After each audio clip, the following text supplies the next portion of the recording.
Kenya mmepoteza mmoja wa raia wenu mashuhuri, na mengi yamesemwa juu ya mchango mkubwa sana aliyoutoa kwa maendeleo ya nchi hii ya Kenya. Sisi Tanzania tumepoteza rafiki. Afrika Mashariki imepoteza moja ya watu wake ambao walikuwa na commitment kubwa sana kwa umoja wa nchi za Afrika ya Mashariki. Mimi nimepoteza rafiki. Nimefahamiana na marehemu Biwott kwa mara ya kwanza, yeye akiwa waziri wa nishati na mimi nikiwa waziri wa nishati.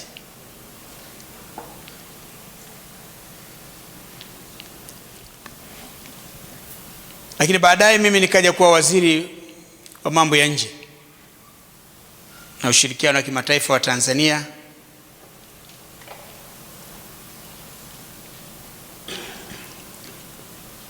Baadaye yeye akaja akawa waziri responsible East African Cooperation.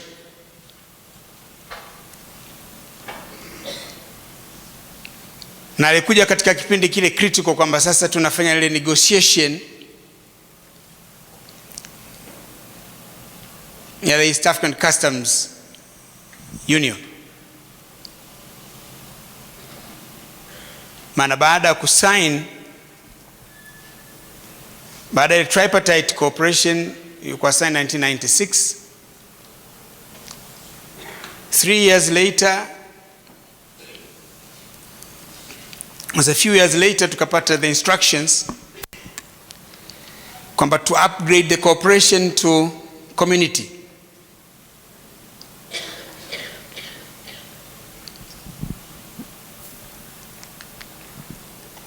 That was realized 1999 with Mudhaura as the Secretary General. Lakini in that treaty,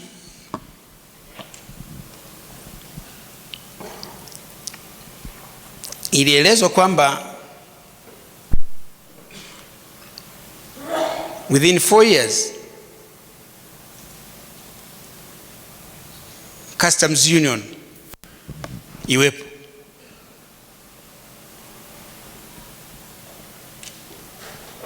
Then we had to work overtime. Mudhaura was very hard working, his team, Mudhaura, Kazaura, na Nahamia. They worked so hard, we got a lot of advice, and then the draft was there. The draft was negotiated.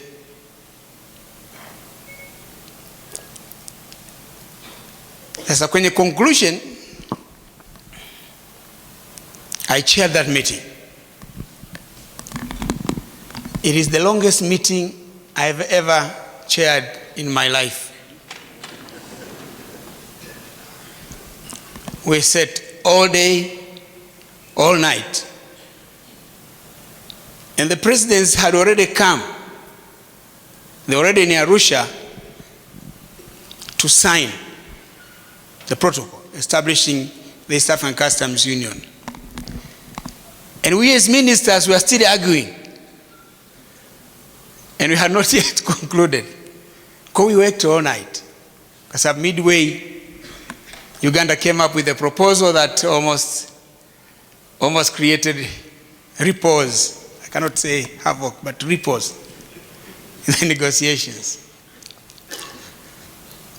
Lakini with a lot of wisdom from Mr. Biwott, Jakaya, we worked through until very early hours of the morning. In fact, tumetoka pale tu kwenda brush our teeth,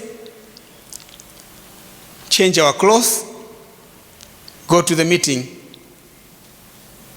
so that the leaders, we can report to the leaders that kazi mliotutuma tumeimaliza.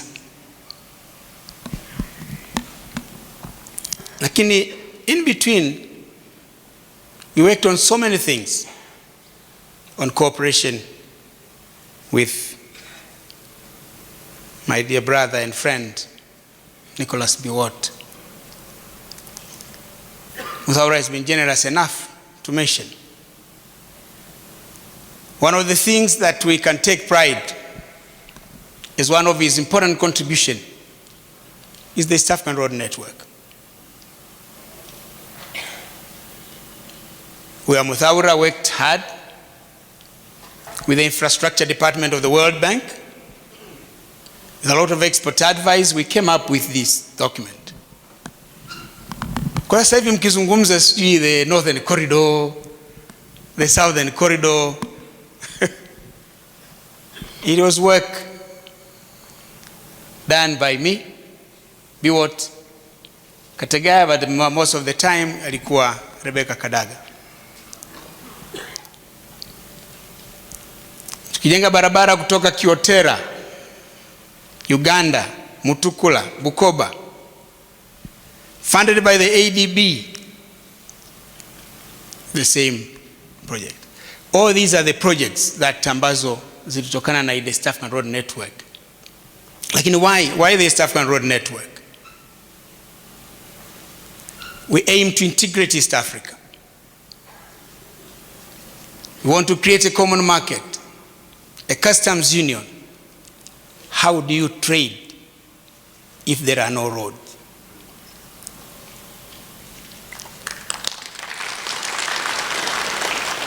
So that's why we developed the East African Road Network. Purpose yake ni hiyo. If this community has got to be meaningful, the people of East Africa must be able to travel across the border in order to do trade and communicate. So we had to undertake this whirlwind tour around the world with Mr. Biwott, Rebecca Kadaga na mimi. Really fun. Kwa hiyo, that's why I say emphatically kwamba East Africa has lost one of its dedicated sons.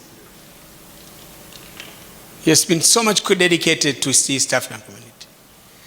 Say in that fateful meeting, where we almost not going to get an agreement, and it would have been a shame on my part kwamba I chaired a meeting that failed.